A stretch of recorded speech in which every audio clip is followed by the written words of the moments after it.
নমস্কার বন্ধুরা, আবার চলে এলাম নতুন একটা ভিডিও নিয়ে গ্রামীণ রান্নাঘর চ্যানেলে। এটা বানিয়েছিলাম চিকেন কচুরি। এটা পুর বানাতে হবে, ভিডিওতে সব কিছু বলতে না দেরি হয়ে যাবে। এটা বানালাম, এখানে পুর ভরবো। দেখুন, পুর ভরার পরে এটা তেল একদম পুরো ঠান্ডা থাকবে। ঠান্ডা থাকার পরে তেলটাতে ধরুন কচুরিটা ছাড়তে হবে আস্তে আস্তে।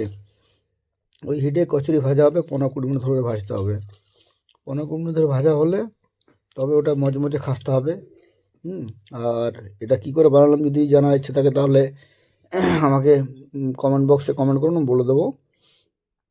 প্লাস এটা খেতে কিন্তু অসাধারণ টেস্ট, দারুণ লাগে খেতে। আর পাশে বানাচ্ছিলাম চিকেন স্যুপ, ওটা তো করলাম না ভিডিও।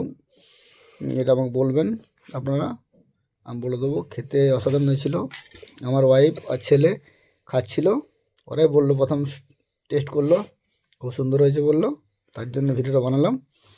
আপনারা বাড়িতে ট্রাই করবেন, আশা করি ভালো লাগবে।